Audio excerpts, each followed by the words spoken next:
तो हेलो दोस्तों, स्वागत है आपके मेरे एक और नई वीडियो में। आज हम लोग बात करने वाले हैं कि आरसीबी के जीतने के बाद हमें एक बहुत शॉकिंग पॉडकास्ट देखने को मिला और वो है विजय माल्या का पॉडकास्ट। लिटरली वो एक बहुत ही बड़े पॉडकास्टर हैं, शायद उनका नाम राज दमानी है। पूरा नाम तो नहीं जानते लेकिन उनका स्टार्टिंग नाम राज है। और उन्होंने पॉडकास्ट लिया लिटरली विजय माल्या का, जो इतने साल से अब मीडिया से दूर रह रहे थे।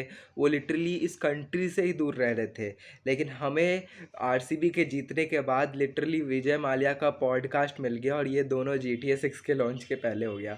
लिटरली विजय माल्या ने सारे चीज़ों के ऊपर बात किया, एक भी चीज़ के बारे में मना नहीं किया। उन्होंने सारे चीज़ को क्लियर किया है। यहाँ तक कि उन्होंने ये भी मेंशन किया कि उन्होंने लोन लिया था 6,500 कुछ करोड़ का और उन्होंने अभी तक लौटाया है 14,000 करोड़। तो यू कैन इमेजिन कि उन्होंने बहुत ही एक्स्ट्रा अमाउंट रीपे कर दिया है। अब ये सच बात है या सिर्फ वो उनकी साइड की स्टोरी है, ये तो कोई नहीं बता सकता, क्योंकि ये तो आज तक कभी ओरिजिनल अमाउंट रिलीज़ नहीं हुआ है। लेकिन उन्होंने साथ ही साथ में पेपर्स दिखा दिया, जिसके कारण हमें थोड़ा बहुत तो उन पर ट्रस्ट दिखाना पड़ेगा, क्योंकि वो पेपर्स पे एकदम एग्जैक्ट अमाउंट दिखा हुआ था। और उन्होंने ये भी मेंशन किया कि उन्होंने उससे बहुत ज़्यादा ऑलरेडी दे चुका है। ऊपर से जो सैलरी वाला इशू उठा था कि विजय माल्या ने अपने कंपनीज़ के एम्प्लॉयज़ को सैलरी नहीं दिया था उस समय पे, तो उन्होंने ऐसा भी बताया कि उस समय हाई कोर्ट ने उनके सारे अकाउंट्स को फ्रीज़ कर दिया था। और उन्होंने जब हाई कोर्ट से परमिशन मांगी तो डिनायल मिल गया उनको, क्योंकि ऑब्वियसली सीधी सी बात है कि जब उनके ऊपर फॉर्जरी का केस लग चुका था और कोर्ट ये सब समझ गई थी कि ये कभी भी भाग सकते हैं और इनका पैसा जब तक फ्रीज़ नहीं करोगे, जो पैसा बचा हुआ है वो भी जाने का बहुत कम चांस है, आने का बहुत कम चांस है। तो इसीलिए हाई कोर्ट की इसमें कोई गलती नहीं, क्योंकि हाई कोर्ट ने वो मनी को फ्रीज़ इसलिए किया होगा क्योंकि हाई कोर्ट भी जानती थी कि अगर ये भाग जाए तो कुछ तो डिपॉजिट रहे हमारे पास, ताकि कुछ तो सिचुएशन को हम लोग हैंडल कर पाएँ। और उसी मिसमैनेजमेंट के कारण एम्प्लॉयज़ को सैलरी नहीं मिल पाई थी। मैं देखा जाए तो विजय माल्या को लोग एक बिज़नेस फेलियर की तरह से देखते हैं, लेकिन उन्होंने अपने इंटरव्यू में ये भी बताया कि उन्होंने जो है सबसे बड़ा अल्कोहल ब्रांड बनाया था, लिटरली किंगफिशर। और उसी के वजह से उन्होंने आईपीएल टीम बैंगलोर को ख़रीदी थी। उन्होंने बिड तो शायद 3 टीम के लिए किया था, लेकिन उन्होंने चूज़ किया बैंगलोर को। और बैंगलोर को चूज़ करने के बाद बैंगलोर टीम का नाम वो अपने विस्की के ऊपर रखे थे, ताकि उनका अल्कोहल ब्रांड जो है वो ऊंचा जा सके। और उनका किंगफिशर जो एयरलाइंस था वो भी एक टाइम पे नंबर 1 तक पहुंच चुका था। लेकिन एक क्राइसिस आया था 2008 में, शायद उस क्राइसिस का नाम लेमन ब्रदर था। I can not tell you the exact, क्योंकि मुझे भी नहीं पता, लेकिन हाँ उसका शायद नाम था लेमन ब्रदर क्राइसिस, क्योंकि उसी क्राइसिस के बाद बहुत सारे बिजनेसेस ठप हुए हैं और बहुत सारे देश की जीडीपी तक ठप हो गई थी उस समय। और उसमें बहुत बड़ा नाम था इंडिया, यूएसए, ये बहुत सारे लोग उस क्राइसिस में इम्पैक्ट हुए थे। और उस क्राइसिस के कारण किंगफिशर भी बहुत ज़्यादा इम्पैक्ट हुई।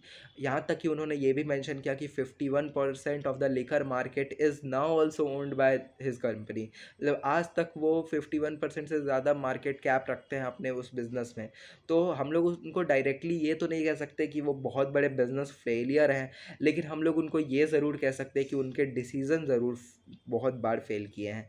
अगर वो थोड़े वाइज डिसीज़न लेते तो वो हाई कोर्ट को भी सही लगते, क्योंकि हाई कोर्ट को ऐसा तो करेगी नहीं कि बहुत सारे एम्प्लॉयज़ का हक मार लेगी। हाई कोर्ट का तो काम ही है जस्टिस देना। तो हाई कोर्ट सोच समझ के ही उनका जो है मनी सीज़ की होगी, क्योंकि हाई कोर्ट चाहती थी कि सारों का भला हो और जो ये स्कैम हो रहा है ना हो। लेकिन हाई कोर्ट कभी भी ऐसे आदमी पे ट्रस्ट नहीं कर सकती है जो कि लोन पे इतना डूबा हुआ है।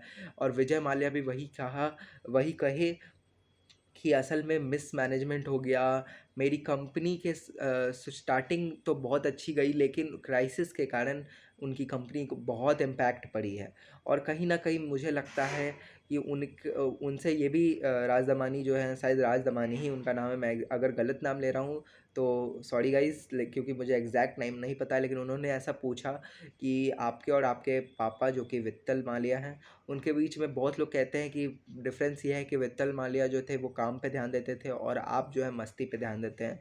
तो वो कहे वो तो उस चीज़ पे उनका रिएक्शन थोड़ा ऐसा था कि जिससे बहुत लोगों को सस्पिशियस लगेगा। वो उन्होंने कहा कि मैं कि पार्टीज़ क्यों ना करूं, असल में एयरलाइन तो पहले ही बंद हो गया था, मेरा बर्थडे पार्टी तो बाद में आया था। तो वो कवर अप टाइप का साउंड किया।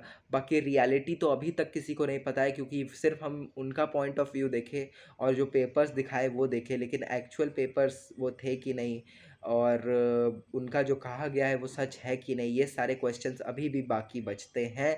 और ये इसका खुलासा जल्दी ही होगा, क्योंकि वो पहली बार पब्लिक अपीयरेंस आए, तो अब शायद जो भी लोन रिकवरी एजेंट्स हैं वो भी अब सामने आके उनका असली फिगर बताएंगे।